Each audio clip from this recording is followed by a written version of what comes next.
ఏపీలో మళ్లీ కోవిడ్ కేసుల పెరుగుదల ఆందోళన కలిగిస్తోంది. 2 వారాల వ్యవధిలో 12 కేసులు వెలుగులోకి రాగా వారిలో ఇప్పటివరకు 4 మరణించారు. బుధవారం కడపలో 1, నిన్న కాకినాడలో మరొక బాలిక కరోనాతో మృతి చెందడం ఆందోళన కలిగిస్తోంది. ఇప్పటివరకు నమోదైన మొత్తం కేసుల్లో కడపలో అత్యధికంగా 8, గుంటూరు జిల్లాలో 2, విశాఖపట్నం, కాకినాడలో ఒక్కొక్కటి చొప్పున నమోదయ్యాయి. విశాఖపట్నంలో 1, గుంటూరు జిల్లా మంగళగిరి ఎయిమ్స్ లో 2 కేసులు హోమ్ ఐసోలేషన్లో ఉండగా మరో 2 ఆసుపత్రిలో ట్రీట్మెంట్ పొందుతున్నారు. మరో 3 కోలుకొని ఆసుపత్రుల నుంచి డిశ్చార్జ్ అయ్యారు.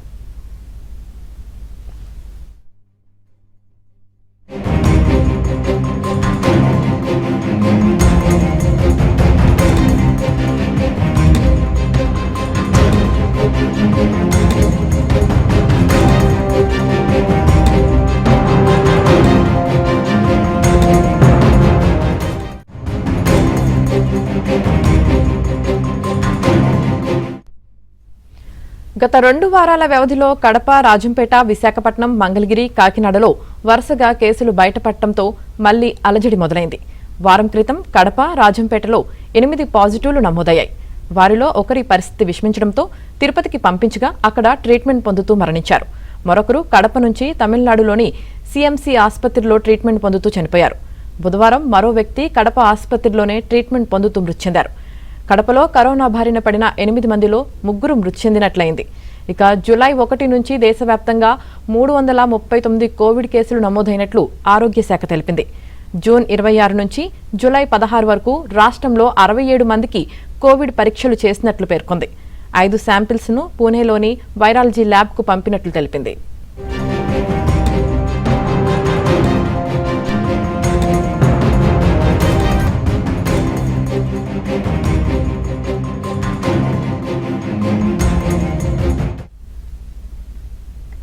ఇక ఏపీలో కోవిడ్ కేసులు పెరుగుతుండటంతో ఆరోగ్య శాఖ అప్రమత్తమైంది. స్టేట్ ర్యాపిడ్ రెస్పాన్స్ టీంలను సిద్ధం చేసింది. ఈ బృందాలు పాజిటివ్ కేసులు నమోదైన ప్రాంతాల్లో పర్యటించేలా ఏర్పాట్లు చేస్తోంది. అలాగే జిల్లాలో అత్యవసర ఏర్పాట్లు చేసుకోవాలని ఆదేశించింది. బోధనాసుపత్రుల సూపరింటెండెంట్లను ప్రతిచోట కనీసం 10 బెడ్స్ ఉండేలా ఐసోలేషన్ వార్డులు సిద్ధం చేయాలని సూచించింది. కోవిడ్ కు సంబంధించిన కిట్లు, మాస్కులు, ఇతర వైద్య పరికరాలు సమకూర్చుకోవాలని, ర్యాపిడ్ టెస్టులు చేసేందుకు ఏర్పాట్లు చేసుకోవాలని ఆదేశించింది.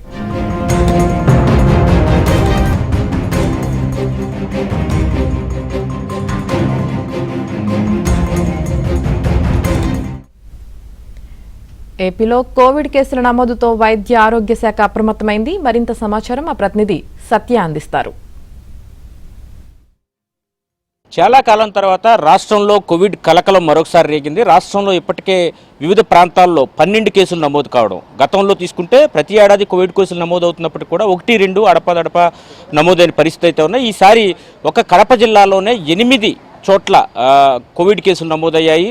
అదే విశాఖపట్నం, కాకినాడలో కూడా మరిన్ని కేసులు నమోదయ్యాయి. మొత్తం కేసులు నమోదవడమే కాదు, ఈసారి కోవిడ్తో బారిన పడ్డ వాళ్ళలో 4 మరణించడం కూడా కొంత ఆందోళన కలిగించే అంశంగా మనం చెప్పుకోవాల్సి ఉంటుంది. ఈ 4లో చాలామందికి దీర్ఘకాలిక వ్యాధులు ఉన్న వాళ్లే ఉన్నారు. మధుమేహం, బీపీ, షుగర్తో పాటు కిడ్నీ సంబంధిత వ్యాధులు ఉన్న వాళ్ళు మాత్రమే చనిపోయారని వైద్య ఆరోగ్య శాఖ చెబుతోంది.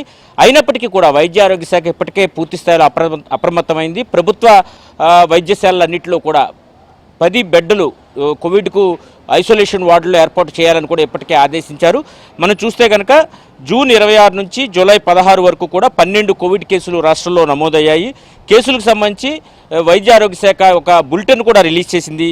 వీరిలో 4 మృతి చెందినట్లు నిర్ధారించి వీరందరికీ కూడా దీర్ఘకాలిక వ్యాధులు, ఇతర సమస్యలతో కూడా బాధపడుతున్న వారు ఉన్నారు. 3 ఆంధ్రప్రదేశ్లో చనిపోగా ఒకరు తమిళనాడులోని వేలూరులోని ఒక హాస్పిటల్లో మరణించారని కూడా వెల్లడించింది. మృతులందరికీ ముందుగానే తీవ్రమైనటువంటి అనారోగ్యం ఉంది. రక్తపోటు, మధుమేహం, కిడ్నీ సంబంధిత వ్యాధులతో వారందరూ కూడా బాధపడుతున్న వారే ఎక్కువగా ఉన్నారు. ఇక కోవిడ్ ఒకటే మరణానికి కారణం కాదు అని కూడా ఒక స్పష్టతనివ్వడం జరిగింది. ఇక రాష్ట్రంలో తొలి కేసు జూన్ 26 కడప జిల్లాలో నమోదు కాగా జూలై 1 నుంచి 16 వరకు కూడా మరో 11 కేసులు వెలుగులోకి వచ్చాయి.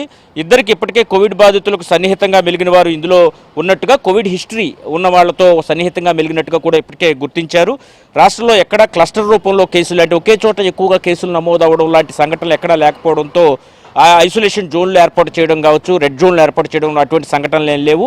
అక్కడక్కడ కేసులు రావడంతో పెద్ద ప్రమాదకరం కాదు అని కూడా వైద్య ఆరోగ్య శాఖ చెబుతోంది. ఇక కడప జిల్లాలో అత్యధికంగా 8 కేసులు రావడం, గుంటూరు జిల్లాలో 2 కేసులు, విశాఖపట్నం జిల్లాలో 1 కేసు, కాకినాడ జిల్లాలో 1 కేసు రాగా కడపలో 3, కడపకు చెందిన 3, అదేవిధంగా కాకినాడలో ఉన్న ఒక బాలిక, కిడ్నీ సంబంధిత వ్యాధితో బాధపడుతున్న బాలిక ఇప్పటివరకు చనిపోయారు. మొత్తం 67 పరీక్షల్లో 11 మందికి పాజిటివ్గా నిర్ధారణ అయింది. జూన్ 26 నుంచి జూలై 15 వరకు అని కూడా వైద్య ఆరోగ్య శాఖ చెప్పడం జరిగింది. ఇక కాకినాడ వ్యక్తికి వేలూరు సిఎంసి పరీక్షల్లో వైరస్ ఉన్నట్లుగా కూడా నిర్ధారణ అయినట్టుగా కూడా ప్రకటించింది. ఇక కడపకు చెందిన 3, కాకినాడకు చెందిన 1 కూడా ఇప్పటివరకు మృతి చెందినట్లు వైద్య ఆరోగ్య శాఖ తన బులెటిన్లో పేర్కొంది. మృతులందరికీ కూడా దీర్ఘకాలిక సమస్యలు ఉన్నాయని కూడా చెప్పడం జరిగింది. ఇక వైరస్ జన్యుక్రమాన్ని విశ్లేషించేందుకు ఒక 5 శాంపుల్స్ను ఇప్పటికే సేకరించి పూణేలోని వైరాలజీ ల్యాబ్కు కూడా ఇప్పటికే పంపించినట్టుగా రాష్ట్ర ప్రభుత్వం ప్రకటించింది. ఒక వ్యాధి తీవ్రత, అంటే వైరస్ తీవ్రత పెరిగినప్పటికీ కూడా అన్నిటికి కూడా సిద్ధంగా ఉన్నట్టు రాష్ట్ర ప్రభుత్వం ప్రకటించింది. దీనికి సంబంధించి ముఖ్యమంత్రి కూడా నేను ఆరా తీసి మంగళగిరి ఎయిమ్స్లో వచ్చినటువంటి కరోనా పాజిటివ్ కేసు విషయంపైన కూడా ఆయన అడిగి తెలుసుకున్నారు. రాష్ట్రంలో ఇటువంటి కేసులు పెరగకుండా తగు జాగ్రత్తలు తీసుకోవాలని ఇప్పటికే ఆదేశాలు జారీ చేశారు.